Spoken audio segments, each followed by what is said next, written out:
Hello students, elite institute के YouTube channel में एक बार आपका फिर से स्वागत है। देखिए स्टूडेंट्स, हमने एनसीईआरटी के चैप्टर फर्स्ट 12th क्लास के चैप्टर फर्स्ट की बात की थी। आज हम बात करेंगे 12th क्लास के ही एनसीईआरटी के चैप्टर दूसरे चैप्टर की स्टार्ट करेंगे। और दूसरा चैप्टर जो हमारे पास है वो हम पढ़ेंगे पुष्पी पादपों में लैंगिक जनन। तो पुष्पी पादपों में लैंगिक जनन किस प्रकार संपन्न होगा, कौन कौन सी घटनाएं संपन्न होंगी, वो हम बात करेंगे। देखिए, लैंगिक जनन की जो घटनाएं हैं उसमें हमने कुछ बातें तो हमने फर्स्ट चैप्टर में सीख ली है, लेकिन हम इसका लैंगिक जनन, पुष्पी पादपों में लैंगिक जनन किस प्रकार संपन्न होता है, फ्लावरिंग प्लांट है उसमें सेक्सुअल रिप्रोडक्शन किस प्रकार संपन्न होता है, उसके बारे में हम विस्तृत रूप से अध्ययन करेंगे। तो देखिए, हम कुछ बात यहाँ पे इंट्रोडक्शन से रिलेटेड बात करते हैं कि लैंगिक जनन क्या होता है। वो मैंने आपको बता दिया था, फिर भी एक बार वापस से रिवाइज करा देते हैं कि लैंगिक जनन क्या होता है। देखो, जीवों में होने वाला ऐसा जनन जिसमें युग्मक निर्माण यानी युग्मक जनन और निषेचन की प्रक्रिया संपन्न होती है, तो उसे हम क्या कहेंगे, लैंगिक जनन कहेंगे। अब हम जानते हैं कि लैंगिक जनन की प्रक्रिया के लिए क्या है, कुछ विशेष प्रकार की जनन संरचनाएं विकसित होना जरूरी है। तो ये जनन संरचनाएं क्या होती हैं उसके बारे में हम बात करेंगे। तो देखिए, जैसे हम स्टार्ट करें, जो लैंगिक जनन करने वाले प्लांट हैं, पुष्पी पादप की बात आ रही है, तो पुष्पी पादपों में लैंगिक जनन से रिलेटेड है। तो सबसे पहले हम इंट्रोडक्शन से रिलेटेड कुछ बात करते हैं। देखिए क्या होता है कि पुष्पी पादपों में लैंगिक जनन, तो हम बात करें यहाँ पे कि पादपों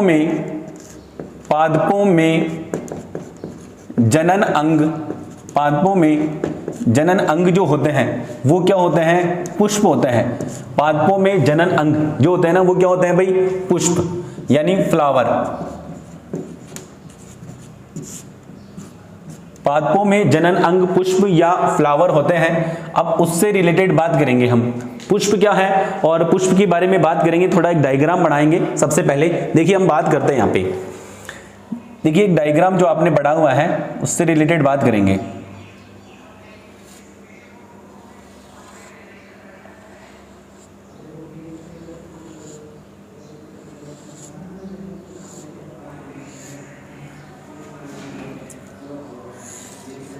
देखिए स्टूडेंट्स, यहां पर मैं एक डायग्राम ड्रॉ कर रहा हूं, उसको ध्यान से सीखिए आप।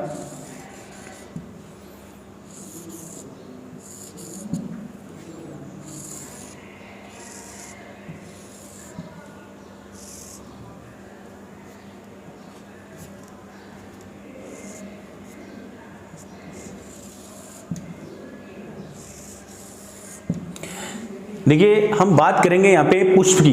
तो पुष्प क्या होता है उससे रिलेटेड कुछ बात बताते हैं। देखिए, पुष्प जो है वो एक रूपांतरित पर्रो होता है। सबसे इंपॉर्टेंट बात यह है कि पुष्प एक रूपांतरित पर्रो है। अब पुष्प के अंदर जैसे अपन बात करें, पुष्प की बात करें तो पुष्प में 4 संरचनाएं हमें बात करेंगे। उसके अंदर 4 संरचनाएं होती हैं। तो 2 जैसे अपन बात करें, एक तो हरे रंग की पंखुड़ियां और एक ग्रीन कलर की पंखुड़ियां होती है। जो हरे रंग की पंखुड़ियां होती हैं उन्हें बाह्य दल या बाह्य दलपुंज, और जो रंगीन कलर की पंखुड़ियां होती हैं उन्हें दलपुंज कहा जाता है। ये दोनों ही मिलकर पुष्प के सहायक चक्र कहलाती है। एक हमें ये स्ट्रक्चर दिख रही है, इसको हम कहेंगे पुमंग। वैसे तो पुंकेसर है, और पुंकेसर जो है ये पुंकेसर है, और ये वाला जो पार्ट है वो क्या है, स्त्रीकेसर। तो पुंकेसर और स्त्रीकेसर ये पुष्प के जो होते हैं वो क्या होते हैं, आवश्यक चक्र कहलाते हैं। तो देखो, मैंने कुछ बातें बताई हैं, वो क्या क्या बातें बताई है समझो आप। देखिए क्या क्या बताया है, समझने की कोशिश कीजिए आप। सबसे पहले हम बात करेंगे, अच्छा पहले इस जो डायग्राम है उस डायग्राम को हम लेबल कर देते हैं।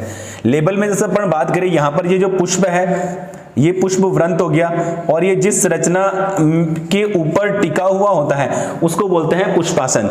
देखिए सबसे पहले हम बात करें, ये हो गया पुष्प वृंत।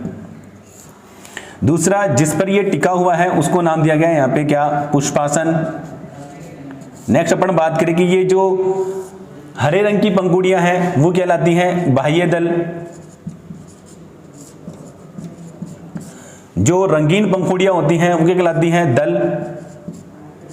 तो दलपुंज कह सकते हैं, समूह में जब होगा वो क्या कहलाएगा, दलपुंज कहलाएगा। अब देखिए, हम बात करें यहां पर, ये जो संरचना है इसको नाम देंगे क्या, परागकोश। और ये हमारे पास है, उसको बोलेंगे हम क्या, तंतु। इन दोनों संरचनाओं को सम्मिलित रूप से क्या कहा जाता है? पुंकेसर। पुंकेसर कहा जाता है। दूसरा हम बात करें जो इंटरनल स्ट्रक्चर ये वाली जो दिख रही है, इसकी हम बात करें तो सबसे शीर्षस्थ भाग जो है वो है वर्तिकाग्र। ये जो संरचना है उसे कहेंगे हम वर्तिका, और ये जो भाग है इसको कहेंगे हम क्या? अंडाशय। देखिए बात करते हैं हम यहां पर इससे रिलेटेड, पुष्प से रिलेटेड कुछ बातें बताते हैं आपको।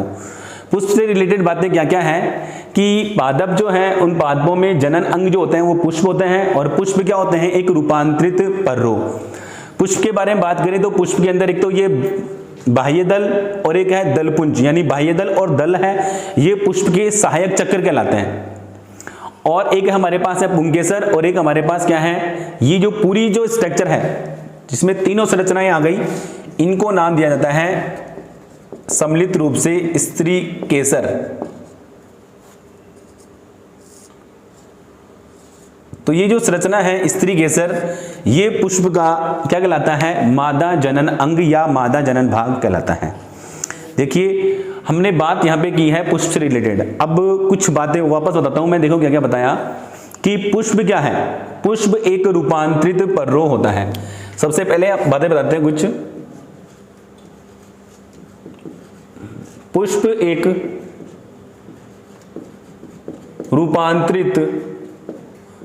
एक रूपांतरित पर्रो होता है, शूट है, ये एक मॉडिफाइड शूट है, ठीक है।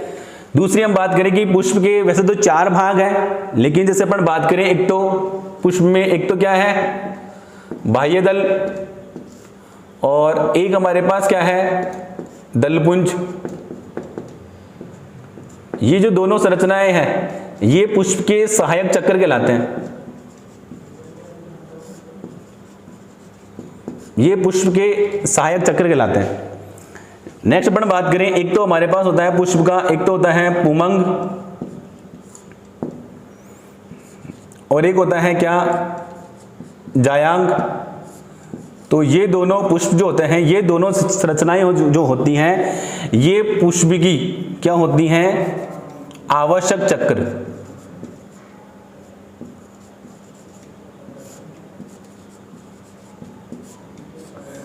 देखिए इंट्रोडक्शन हमने स्टार्ट किया है, और इंट्रोडक्शन में आपको किसके बारे में बताना है? फ्लावर के बारे में। ये फ्लावर का एलएस सेक्शन है, लॉन्गिट्यूडनल सेक्शन, यानी उदग्र काट, यानी खड़ा काट बोल सकते हैं इसको, पर उदग्र काट कहेंगे, ठीक है। तो हम पादपों में जनन अंग है, पुष्प है, उससे रिलेटेड बात बताइए मैंने कि पुष्प क्या है? पुष्प एक रूपांतरित पर्रो होता है। बाह्य दल और दलपुंज जो होते हैं वो पुष्प के क्या होते हैं? सहायक चक्र हैं। एक हमारे पास पुमंग और जायंग, ये पुष्प क्या होते हैं? आवश्यक चक्र। देखिए हम बात करेंगे यहाँ पे लैंगिक जनन। तो लैंगिक जनन की बात करें तो लैंगिक जनन के लिए क्या होता है कि सबसे इंपॉर्टेंट बात क्या हो गई कि जैसे देखो हमने लैंगिक जनन के बारे में जो फर्स्ट चैप्टर हमने बात की थी, तो फर्स्ट चैप्टर में हमने ये कहा था कि लैंगिक जनन के अंदर जो निषेचन है वो निषेचन से पहले की घटनाएं, और एक है निषेचन के पश्चात की घटनाएं, और एक निषेचन। तो निषेचन से पहले और निषेचन के बाद में, यानी लैंगिक जनन को 3 पार्ट में डिवाइड करके पढ़ा था हमने। निषेचन से पहले, निषेचन से बाद में। तो यहाँ पर जो जनन संरचनाएं हैं, जनन भाग है, जैसे अपन बात करें पुमंग और जायांग, तो पुमंग और जायांग में नर जनन और मादा जनन, यानी नर युग्मक और मादा युग्मक का निर्माण होगा। फिर लैंगिक जनन की हमने बात की कि दोनों का क्या होगा? संलयन होगा। तो कुछ इंपॉर्टेंट बात हमने स्टार्ट की है पादपों में, यानी जो जनन अंग होता है पुष्प होता है, पुष्प से रिलेटेड। अब हम बात करेंगे कि लैंगिक जनन से रिलेटेड कुछ संरचनाएं हैं, ठीक है। एक तो हम बात करेंगे यहाँ पे यानी पुंकेसर, और एक हम पढ़ेंगे यहाँ पे क्या? स्त्री केसर। तो सबसे पहले हम बात करेंगे यहाँ पे निषेचन से पूर्व संरचना और घटनाएं कौन कौन सी होती हैं उनके बारे में, और उसमें कौन कौन सी प्रक्रियाएं संपन्न होगी उससे रिलेटेड हम बात करेंगे। पहले आप इसका एक स्क्रीनशॉट ले लीजिए, फिर आगे बताते हैं।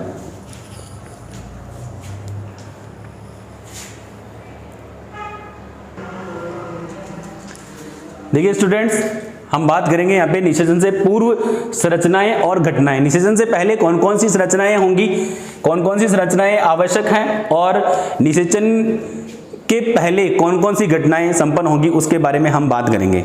तो देखो निषेचन से पहले संरचनाओं के बारे में देखो मैंने भी बताया आपको, अभी जस्ट इससे पहले हमने बताया कि पुष्प के बारे में। तो पुष्प में अपन बात करेंगे कि पुष्प के अंदर जो नर जनन भाग है, नर जनन भाग, तो पुष्प का नर जनन भाग है वो क्या होता है भाई, जैसे अपन बात करें पुष्प का नर जनन भाग है उसको हम क्या बोलते हैं, एंड्रोशियम या पुमंग। और पुष्प का जो मादा जनन भाग है, मादा जनन भाग, प्लांट कह सकते हैं अपन प्लांट का भी, तो वो क्या होता है, जैसे अपन बात करें यानी पुमंग, और ये क्या होता है, जायांग। अब क्या बताना है कि जो पुमंग है इस पुमंग की एक इकाई पुमंग की एक इकाई जो है उसको हम क्या कहते हैं, पुंकेसर। पुमंग की एक इकाई जो सिंगल यूनिट है उसको क्या कहेंगे अपन, पुंकेसर। और जो जायांग है, गाइनोशियम, एंड्रोशियम और ये गाइनोशियम, इसकी एक इकाई जो है, एक यूनिट जो है, एक इकाई, इस एक इकाई को कहेंगे हम क्या, स्त्रीकेसर या कार्पल।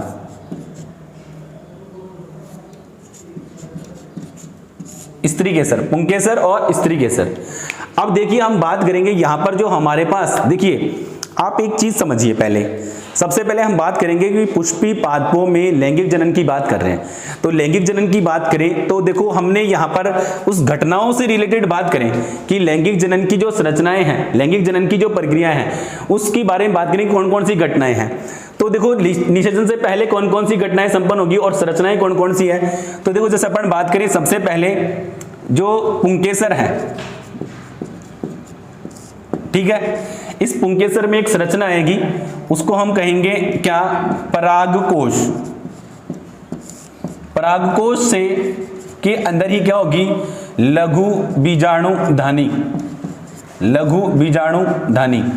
और इस लघु बीजाणुधानी के अंदर क्या बनेगा, लघु बीजाणु बनेगा, लघु बीजाणु। क्या बनेगा भाई, लघु बीजाणु। और इस लघु बीजाणु के अंदर क्या क्या होगा, यानी लघु बीजाणु से एक संरचना विकसित होगी उसको हम कहेंगे क्या, परागकण। और परागकण के अंदर क्या होगा, नर युग्मक, नर युग्मक। तो आपको समझ में आनी चाहिए, यानी हम यहां से स्टार्ट करते हुए हम यहां तक पहुंचेंगे क्योंकि लैंगिक जनन की जो प्रक्रियाएं है नर युग्मक तक पहुंचना है। और फिर उसी प्रकार हम क्या है, मादा जनन भाग में पढ़ेंगे।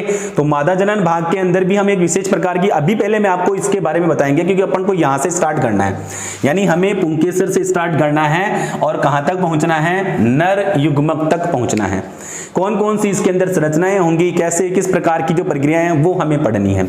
तो कुछ समझ में आया होगा, हमें यहां से स्टार्ट करना है पुंकेसर से और कहां तक पहुंचना है, नर युग्मक तक। तो देखिए हम बात करेंगे सबसे पहले, यानी जो फर्स्ट हमारे पास पॉइंट जो है वो हमारे पास पॉइंट जो है वो पॉइंट ये आएगा, पुंकेसर लघु बीजाणुधानी।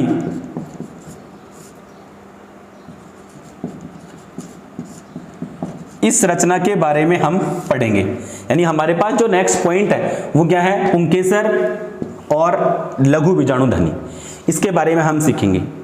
तो देखिए पुंकेसर क्या होता है, अभी मैंने बताया है कि पुंकेसर क्या है भाई, सीधी सी बात है, यह है पुष्प का या प्लांट का नरजनन भाग को प्रदर्शित करने वाली एक संरचना है, पहली बात। तो अब जो पुंकेसर होती है उसके कितने भाग होते हैं, देखिए एक्चुअल में तो दो संरचनाएं, दो भाग बता रखे हैं आपकी बुक के अंदर, एनसीईआरटी जो बुक है उसके अंदर दो भाग बता रखे हैं। एक तो थ्रेड्स यानी लंबी धागे नुमा संरचना, और एक हमारे पास एक फूली हुई संरचना होती है। डायग्राम में समझिए आप, देखिए जैसे देखिए यहां पे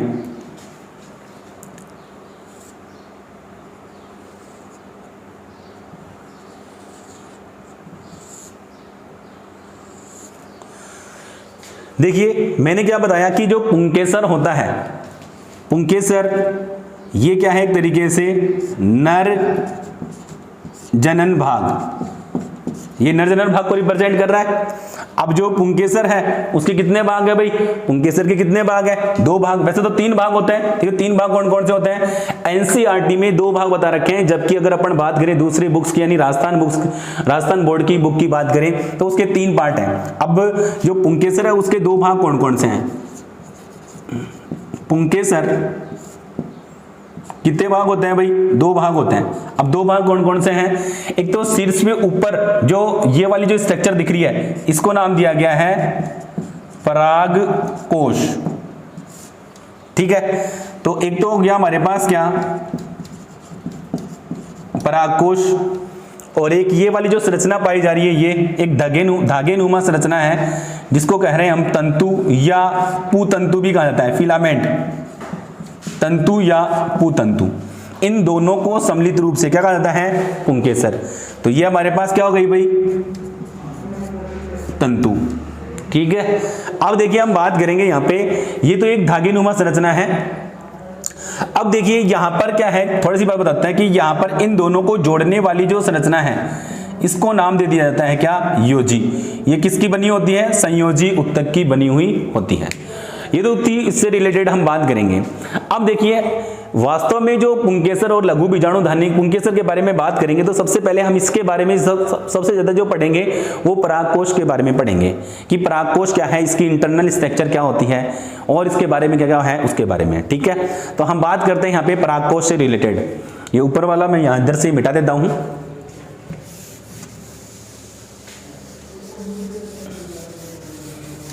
देखिए हम बात करते हैं यहाँ पे पुंकेसर से रिलेटेड बात करेंगे। तो पुंकेसर के शीर्षस्थ भाग जो है परागकोश, तो देखो परागकोश जो होता है वो एक जो पुष्पी पादप है उनके अंदर अपन बात करें, परागकोश एक द्विपालित संरचना है और प्रत्येक पाली जो है वो 2 कोष्ठ में बटी होती है। इस प्रकार यहाँ पर कितने कोष्ठ हो गए, 4 कोष्ठ हो गए, 4 पालियां हो गई और इन चारों पालियों को नाम दिया गया है लघु बीजाणुधानी। देखिए मैंने क्या बताया है,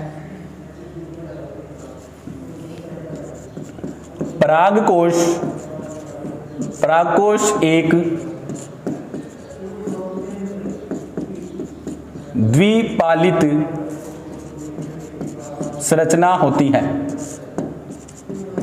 परागकोश एक द्विपालित संरचना है। प्रत्येक पाली 2 कोष्ठ में बटी होती है।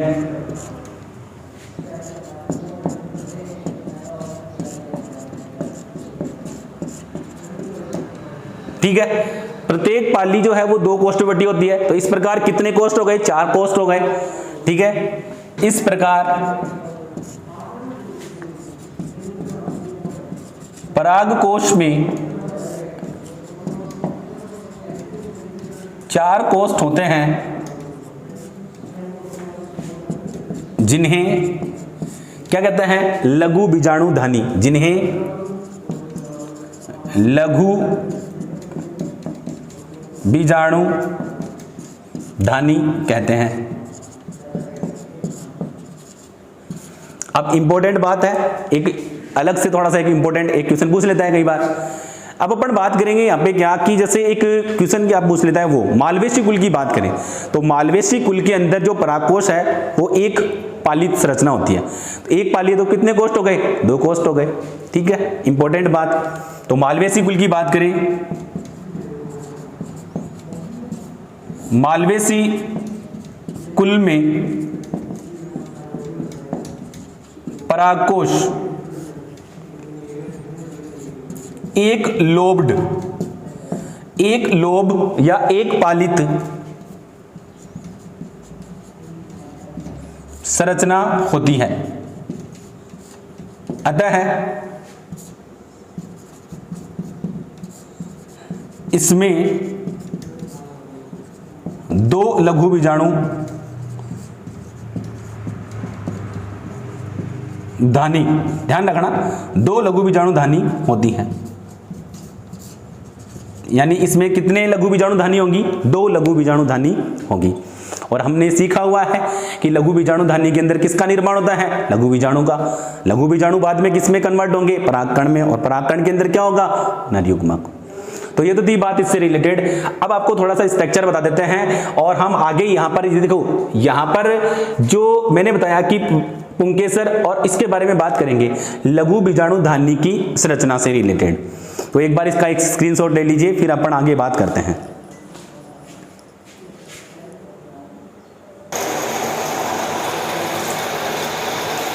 देखिए स्टूडेंट्स, अब हम स्टार्ट करेंगे यहाँ पे क्या कि जो परागकोश है, परागकोश की संरचना और लघु बीजाणु धानी है उसकी संरचना। परागकोश ऑब्लिक लघु बीजाणु धानी की संरचना। देखिए अभी मैंने बताया है कि जैसे ये पुंकेसर है, तो पुंकेसर के दो भाग हो गए, एक तो परागकोश और एक भूतंतु। अब परागकोश एक द्विपालित संरचना है और इसकी चार पालियां कौन कौन सी, देखो परागकोश एक द्विपालित संरचना है और प्रत्येक पाली है कितने कोष्ठ में बटी होती है, 4 कोष्ठ में, 1 2 3 4, और इन चारों कोष्ठों को नाम दिया गया है क्या, लघु बीजाणु धानी। और इस लघु बीजाणु धानी में किसका निर्माण होगा, लघु बीजाणु का, जो बाद में क्या बढ़ाएगा, परागकण। और परागकण के अंदर क्या होता है, नर युग्मक। अब हम बात करेंगे यहाँ पे कि जो लघु बीजाणु धानी होती है, इसकी ये वाली, ये दो पार्ट है। एक तो देखिए जो लघु बीजाणु धानी है उसका ये वाला पार्ट, तो यहाँ से लेकर यहाँ तक ये तो कहलाएगा लघु बीजाणु धानी भित्ति, लघु बीजाणु धानी या परागकोश की भित्ति कह सकते हैं। और एक इसके अंदर ये वाली जो संरचना है, तो यहाँ पर जो संरचनाएं हैं इसको अपन एक तरीके से ये कह सकते हैं कि लघु बीजाणु धानी जो है उसको हम दो पार्ट में डिवाइड करके पढ़ सकते हैं। और दो पार्ट में डिवाइड करके क्या पढ़ेंगे उसके बारे में बात करेंगे। देखिए लघु बीजाणु धानी जो है उसको दो पार्ट में डिवाइड करके क्या पढ़ेंगे, एक तो लघु बीजाणु धानी की भित्ति, यानी लघु बीजाणु धानी की जो भित्ति होती है वो, और दूसरा हमारे पास यहाँ पे है बीजाणु जन उत्तक। देखो यहाँ पे मैंने लिखा है कि एक तो ये वाली पूरी वॉल, ये इस पूरे को, इसको अगर अपन पूरा यूं घुमा के देखें तो ये पूरी स्ट्रक्चर ये बनाएगी। एक और डायग्राम बनेगा वो मैं बताऊंगा, लेकिन उससे पहले आप समझने की कोशिश कीजिए। देखिए यहाँ पे मैंने क्या बताया है कि जो लघु बीजाणु धानी है उस लघु बीजाणु धानी में हमने यहाँ पर दो बातें बताई है कि जो लघु बीजाणु धानी है उसको दो पार्ट में डिवाइड करके हम पढ़ेंगे। तो दो पार्ट में डिवाइड करके क्या पढ़ेंगे, एक तो हम पढ़ेंगे लघु बीजाणु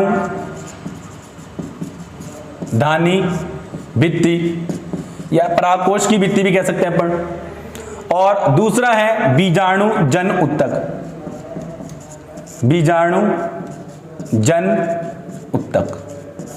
अब लघु बीजाणु धानी, देखो हमारे पास जो पॉइंट है वो क्या है, परागकोश या लघु बीजाणु धानी की संरचना। तो इसमें पहला पार्ट तो हम ये पढ़ेंगे इसके इस स्ट्रक्चर के बारे में। तो यहाँ पर ये पहली लेयर हो गई, जैसे ये दूसरी लेयर हो गई, 3 लेयर, यानी जो लघु बीजाणु धानी है उसकी भित्ति की बात करेंगे। तो लघु बीजाणु धानी जो है उसकी भित्ति की बात करें तो बता देते हैं कि जो लघु बीजाणु धानी होती है उसकी जो भित्ति होती है या परागकोश की जो भित्ति होती है वो 4 परतों से मिलकर बनी होती है। परागकोश या लघु बीजाणु धानी की भित्ति 4 परतों से मिलकर बनी होती है, 4 परतों से बनी होती है या 4 परतों की बनी हुई होती है। अब ये 4 परत डायग्राम में भी दिख रहा है, मैं आपको बताऊंगा। 4 परत में पहली जो परत है वो कौन सी हो गई, बाह्य त्वचा। पहली परत कौन सी हो गई, बाह्य त्वचा, इसको एपिडर्मिस बोलते हैं। दूसरी हो गई अंतस्थीसियम, तीसरी जो हो गई वो हो गई मध्य परत, और फोर्थ जो है वो होती है टेपिटम। देखिए यहां पर हम बात करें तो परागकोश की भित्ति और परागकोश की भित्ति के अंदर, जैसे परागकोश की भित्ति की बात करें तो बाहर से बात करें तो बाहर में सबसे बाहर की ओर कौन सी हो गई, बाह्य त्वचा एपिडर्मिस। दूसरी कोई कौन सी हो गई, अंतस्थीसियम। देखो सबसे बाहर की ओर जो लेयर है ये वाली, ये क्या हो गई, बाह्य त्वचा। दूसरी हम बात करें ये तो उसको क्या कहेंगे अपन, अंतस्थीसियम, एंडोथीसियम बोलते हैं हिंदी में, इंग्लिश में एंडोथीसियम बोलते हैं। तीसरी हमारे पास जो तीसरी परत है वो है मध्य परत, मिडिल लेयर, और लास्ट में जो होती है उसको बोलेंगे टेपिटम। तो देखिए हम बात करेंगे यहाँ पे, मैं अब इनके डिस्क्रिप्शन बता रहा हूं एक एक लाइन का। सबसे पहले हम बात करें कि जो परागकोश की भित्ति है या लघु बीजाणुधानी है उसकी भित्ति है, उस भित्ति की सबसे बाहरी परत है बाह्य त्वचा। ये एक कोशिकीय परत होती है। बाह्य त्वचा क्या है? एक कोशिकीय परत, जो क्या करेगी, एक तरीके से सुरक्षात्मक परत का काम करती है, यानी सुरक्षा कवच बनाएगी, क्योंकि इनको सुरक्षित रखेगी। इसके अंदर क्या बनेंगे? लघु बीजाणु, लघु बीजाणु से क्या बनेगा? परागकण, परागकण के अंदर क्या है? नर युग्मक। तो उनको सुरक्षा प्रदान करने का काम कौन करेगी? बाह्य त्वचा। दूसरी हम बात करते हैं अंत्यस्थीसियम या एंडोथीसियम। अंत्यस्थीसियम या एंडोथीसियम जो परत है वो बाह्य त्वचा के नीचे पाई जाती है। ये भी एक कोशिकीय परत है। इन कोशिकाओं के अंदर कैलोस नामक कुछ पदार्थ है। अच्छा, सेलुलोज का, कैलोस नहीं भाई, सेलुलोज का जमाव पाया जाता है। इसलिए ये क्या होती है? आर्द्रता ग्राही। और आर्द्रता ग्राही होने के कारण ये परागकोश की भित्ति है उसको तोड़ने में, उसको फटने में क्या करती है? सहायता प्रदान करती है। तभी तो क्या है? परागकण बाहर आएंगे और परागकण के अंदर क्या होगा? नर युग्मक। तीसरी हम बात करेंगे यहाँ पे मध्य परत। जो मध्य परत है वो 3 से 5 या 3 से 4 कोशिकीय परत होती है। नेक्स्ट अपन बात करें यहाँ पे टेपिटम। ये टेपिटम जो होती है वो परागकोश की सबसे आंतरिक परत होती है। परागकोश की सबसे आंतरिक परत जो होगी वो कौन सी होती है भाई? टेपिटम। एक बार मैं वापस बता देता हूं टेपिटम के बारे में, फिर अपन और विस्तृत रूप से अध्ययन करेंगे। सबसे पहले मैंने क्या बताया है उससे रिलेटेड, परागकोश की जो परागकोश या लघु बीजाणुधानी है उसको 2 पार्ट में डिवाइड करके पढ़ सकते हैं। एक तो क्या लघु बीजाणुधानी भित्ति या परागकोश की भित्ति, और दूसरा उसके अंदर क्या है पाया जा रहा है? बीजाणुजन उत्तक। तो लघु बीजाणुधानी या फिर हम बात करें परागकोश की भित्ति है वो 4 परतों की मिलकर बनी हुई है। सबसे पहले बाह्य त्वचा, एक कोशिकीय परत है। दूसरी है अंत्यस्थीसियम। अंत्यस्थीसियम है उसकी कोशिकाओं के अंदर क्या पाया जाता है? उनकी कोशिकाओं के अंदर सेलुलोज का जमाव पाया जाता है। इसलिए क्या होती है? आर्द्रता ग्राही, और आर्द्रता ग्राही होने के कारण ये परागकोश के स्फुटन में क्या करती है? सहायता करती है। तीसरी हमारे पास है मध्य परत। ये 3 से 6 या 5 कोशिकीय परत होती है। और लास्ट में अपन बात करेंगे यहाँ पे टेपिटम। ये सबसे आंतरिक परत है जो बीजाणुजन उत्तक के क्या होती है? संपर्क में होती है। तो हम बात करते हैं यहाँ पे नेक्स्ट, इनके बारे में समझ में आ गया होगा। टेपिटम से रिलेटेड कुछ बातें बता देते हैं। देखिए इंपॉर्टेंट बात यहां पर यह है कि जो टेपिटम है, टेपिटम से रिलेटेड पहले मैं बातें बताता हूं आपको। देखिए टेपिटम अलग अलग पादपों के अंदर ये अलग अलग प्रकार की कोशिकाएं हो सकती हैं। तो ये 2 प्रकार की कोशिकाएं हो सकती हैं, एक तो अमीबीय और एक होती है यहाँ पे क्या? ग्रंथिल। एक तो अमीबीय प्रकार की हो सकती है और एक क्या हो सकती है? ग्रंथिल। अमीबीय होगी तो इनकी जो कोशिकाएं हैं वो किसकी तरह, यानी एक तरीके से अमीबीय गति प्रदर्शित करती हैं। अब ग्रंथिल होगी तो क्या करती है? एक तरीके से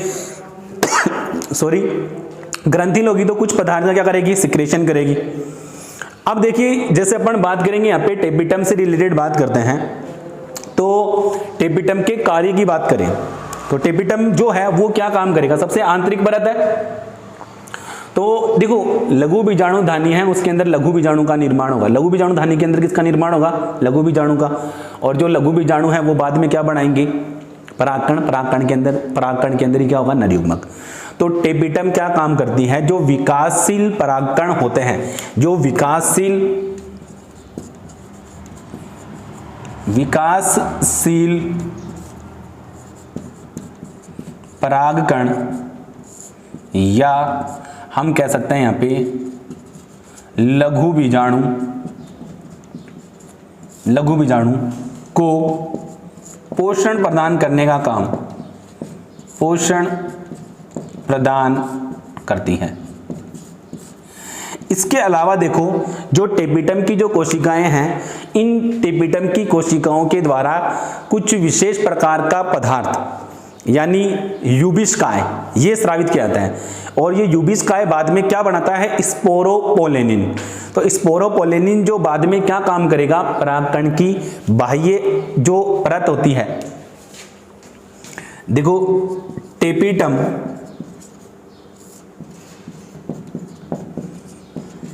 परागकण की बाह्य चोल परागकण की बाह्य चोल, ठीक है। परागकण की बाह्य चोल मतलब परागकण की दो भित्ति होती है, तो बाह्य भित्ति है जो किसकी बनी होती है, स्पोरोपोलेनिन, स्पोरोपोलेनिन।